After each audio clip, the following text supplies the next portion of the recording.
Brosnan. Yeah, there's John. But there he is, ladies and gentlemen, in Las Vegas right now, joining us right now in the DraftKings studio here. John Avello. Johnny, how are you, buddy? Tone, I'm doing wonderful. Thank you. It has to feel like Christmas Day around the world, right? We got NBA playoffs. We got hockey playoffs. We got baseball. We got everything. We got football training camps opening up. How does it feel, John? It's terrific. Christmas week is when the basketball has those great matchups.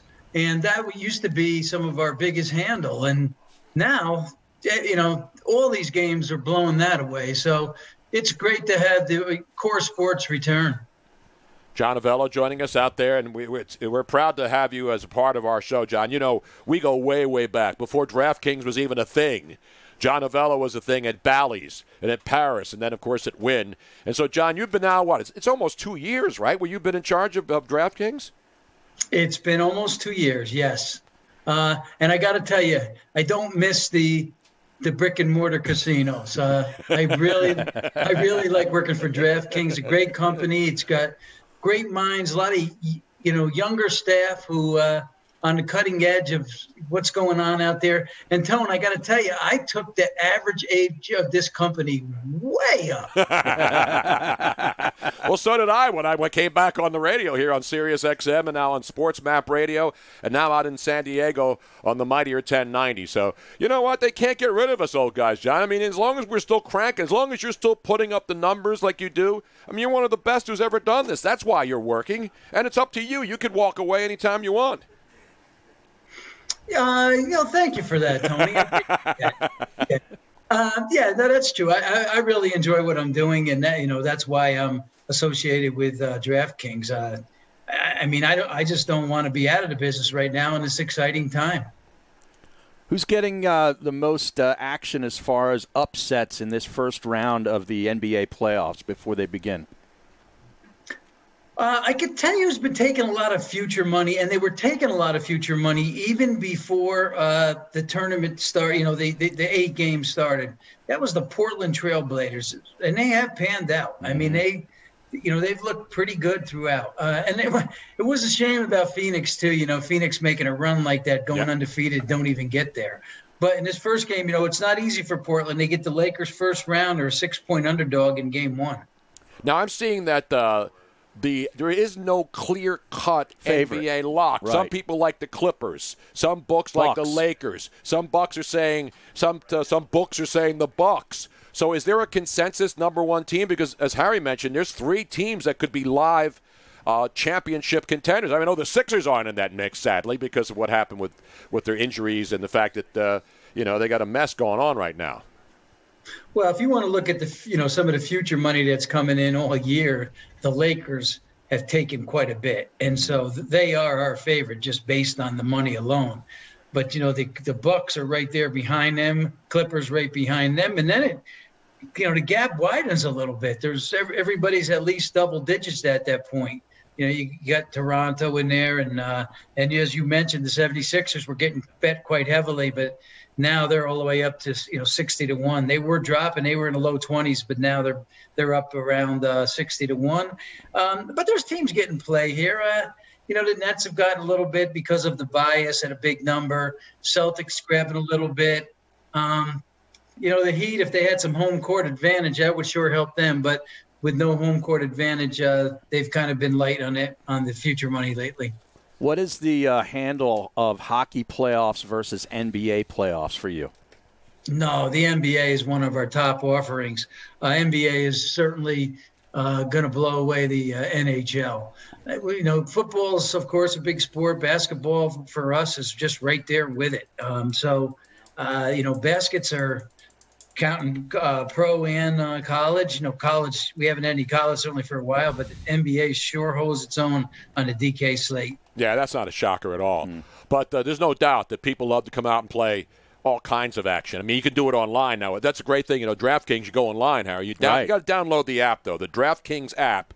And by the way, John, I want people to use the promo code Bruno, and then you could play for free with your first deposit. And you got NBA, you got hockey, You got fantasy sports, daily fantasy, best ball contest for football season. Did you know that, Aaron? Right here it is, man. There it is, John. I got it on a phone. Harry's right got it downloaded. Couch Guys. He's on DraftKings 24/7, John. He sits there during the show. Let me write that down, Bruno. I like that. Write it down. You got to go download the DraftKings app. Use promo code BRUNO and play for free with your first deposit today. Compete for millions of dollars in total prizes up for grabs this week. Millions of dollars, John, only at DraftKings. Minimum $5 deposit required. Eligibility restrictions apply. See DraftKings.com for details. I love doing those disclaimers at the end real fast, especially when I don't botch them up, John. Yeah, Tone, we don't stop with the promotions. I mean, this is a daily thing, and we're constantly giving money away. One thing I'm really excited about is our football contest coming up this year. It's a $1,500 entry fee. You have to pick 5 against the spread every week. You can take 2 weeks off. That's 2 bye weeks for the player. And $1 million to the top prize. And, that's going to be in multiple states, too, which is great. First of its kind that has expanded across the multiple states. It's like the super contest. Similar, right? Similar. Yeah. Nice. I love that. Get a Couch Guy. We got to put together $1,500, you and me, and we'll pick 5 games each week. That's all we got to do. Listen, man, it's a lock. I've never been more excited for a promotion since we've started the program. Listen, I think all the stuff Boston Scott was awesome this week, but when I heard DraftKings, man, I had a little pep in my step coming in the building today. Because Couch Guy, our buddy Conlon here, one of our interns, he bets golf every weekend. John, how big is golf now for DraftKings with the daily fantasy and and the play and top 20 and all the props that I love when I come out to Vegas? Now I don't even have to come out there anymore to play them. Well, go back when college basketball didn't run their tournament. So, we really had to pivot and find some content to offer. And we were offering, premier darts and table tennis and esports and, a lot of things that we don't normally offer. But we did really well with those. And then when golf came back, at first it was the Dustin Johnson Rory matchup. Mm-hmm. Ricky Fowler was part of that. Following weekend came with Tiger, Phil, and the 2 quarterbacks. Both of those were just over the top handle. Yep. And then the PGA started their season, and every single week beats the previous week. Golf's just been amazing. Even the Wyndham. Even the Wyndham. I don't know if you guys saw the bet we took after round 3. The leader was Kim Herman. at the time, right? Oh yeah, Seawoo, yeah.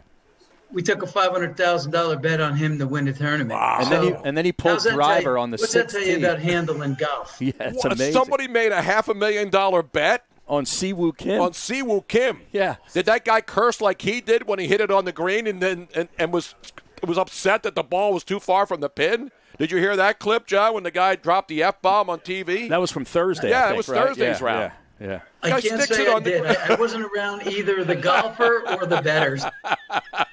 Well, whoever made that bet had to be pulling their hair out when he pulled driver out of his bag on the 6th tee yesterday. He hadn't hit driver in the previous 3 rounds, and he hit it out of bounds, not out of bounds, but he into the fescue. Couldn't find his ball. Wow. Had to re-tee, double bogey. That was the end of him. That was the end of him. Yep.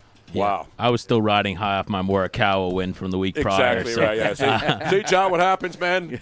And I'm last night after all the sports were over, I'm flipping around and I'm watching this Japanese baseball game, and there's like no announcers. And the crowd's going into it. It's live. Crowd's wearing masks. It was Japanese baseball. Guy steals second, and they call him out. Then they go to a replay, and they get the call right, and the crowd goes wild. It was exciting, especially with no announcers. And I'm watching American players playing with Japanese players. I didn't bet on it. I was just sitting around up late on a Sunday night. That's what I do, John. You know that. Well, we have it out there for you just in case you can't sleep. Money never sleeps, Tony. Well, John, I know, because you have to change the line. Now, what about in-game action? Because people are now betting after quarters. That's the rage now. That's the rage, right? I mean, everybody wants in-game action. How big has that become in the last couple of years? Yeah, that's certainly the future in every single sport: basketball, golf. In golf, you can bet. Will he get a birdie the next hole? Will he hit the fairway on this tee shot? So there's all these different options, which expanded the menu, which, if you're on our app all day looking for content to bet, your mind will just go nuts because there's just so much on there. Now, what about guys passing wind now? Because that seems to be the big thing, on golf, everywhere else. Because there was another golfer. Koepka did it this past week. Koepka did it this past week. Yeah. With no fans there, John. The mics are picking up guys off the tee, and then you hear the metal hit, and then you hit that driver, and then all of a sudden, Ian Poulter passed gas a couple of weeks ago, John. Can you bet on that? That's what I want to know. Yeah, that's called downwind.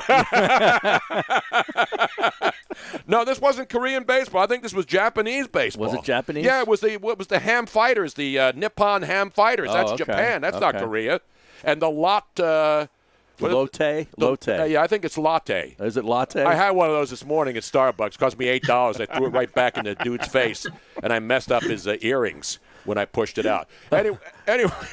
John, did you get involved in that Ukrainian table tennis stuff? No. Okay. Because I know there was some. I mean, we don't get me wrong. We were dealing table tennis, but we very careful on what we're putting out there as our offering. So no issues here. Okay. Well, the guys in Jersey didn't like it. They shut that down. Shut it down. They shut that thing down when they realized there could have been some hanky-panky going on in that table tennis. Stunning that something out of the Ukraine could be I know. Harry not on was the all up over. and up. Harry had insiders giving him all kinds of winners on that table tennis in the Ukraine. It was good while it lasted. All right, John, the biggest question now, you gave us the NBA odds. Now hockey. Obviously, Vegas has been an unbelievable team. They've got to be a favorite. The Islanders must have really jumped up after their first 3 games at showing everybody that they're no fluke. How far have the Islanders jumped up when you got, obviously the Flyers were up there because they won the East seed and Vegas is out there in the West. How has that changed now after these first couple of games in the opening series? Well, certainly the Islanders' odds have improved because of where they stand. But there's a lot of teams you got to surpass here. Vegas Knights, you mentioned, are playing well. You got Tampa's up 2-1 over the Blue Jackets. You got Colorado. You got the Bruins. All the good teams are still there. So they've kind of switched spots with the Capitals at this point. That's pretty much. And been not as low as the Capitals would have been, but certainly just an adjustment on their odds overall. And that's what we do when there's these series going on. There's an adjustment after every single game. So what you get today, you might get a higher price tomorrow or 2 days from now, or you might get great value by locking in your price at this particular time. Now, John, the SEC is going to announce its schedule. They're actually having a TV show to announce their schedule tonight. So will you watch that and then change the odds? Because they're already early odds up, but now with the conference-only thing going on, will the odds be changed tonight once the SEC announces its schedule for the upcoming season? Yeah, of course. And, then we know what the true matchups are throughout the year. We could start working on the better games of the year. We could put up, who is going to win the SEC. So, of course, yes, I'm very interested in that telecast. Hey, John, with no fans most likely for most of these NFL teams, I don't know, Dallas seems to think they're going to have fans in the stands, but how do you adjust the point spreads for a home team? Is it typically the 3 anymore, or has that changed? No, I don't. 3 has never been the home field advantage for me. 3 is what an average would be. There are some teams that aren't 3. Mm-hmm. There's some teams that are only 2, 1.5. There's some teams that are higher than 3. A Seattle would be higher than a 3. So how's it going to change it for them? Well, we all know that those fans in the stands in Seattle make a lot of noise. Yep. So they help that team not only on offense, but defensively also. So instead of Seattle being a 4 now, they may be a 2.5. So there's an adjustment on all teams. The great John Avello, man. I'm excited, man. Yeah. I'm so excited now, John. I just hope the NFL plays because, we've been every day it's been, well, they're going to play. The Big Ten's not going to play and all this other stuff. But it looks like football so far so good as far as the training camps. We don't know about the college kids other than the SEC and ACC. And the Big 12. And the Big 12 are in. And so, you know what? As long as there's sports being played, I say the heck with the Big Ten. And the heck with all these conferences that don't want to play. Screw them. That leaves more action for the other guys. And then we don't have to worry about some of these 55-point blowouts on week 1, John, when schools are playing, the MAC schools that just want to take a paycheck. You know what I mean? Yeah, there's going to be a lot going on, Tony. There's going to be baseball. The playoffs are going to continue to go through September, October. Same with hockey, NBA. The NFL most likely will make some adjustments with their schedule. They won't play all those games on Sunday. They probably play a few on Saturday. And we will have some college football. And, hey, let's face it, sometimes there's probably too much college football for people to bet. So now you can be a little more selective on how you pick your games. Except for the guys, Saturday night it's 11 o'clock. And you need a get-out game. You need that Hawaii, you need that Hawaii game, that West Coast Pac-12 game that kicks off at 11 o'clock in the East. Give me Boise State late. And how am I going to play my 17-team college football teasers now, John? Oh, it's easy. I'll give you now. You got Korean baseball and Australian rules football to get out. So don't worry about it. Exactly right, man. But I love those college cards. I love those college parlay cards. I used to live on those. John, always great to see you, man. We appreciate DraftKings being on board. We love you guys. You know that. And we'll talk to you again soon, I hope. Thank you very much. Good seeing you guys. There he is, the great John Avello.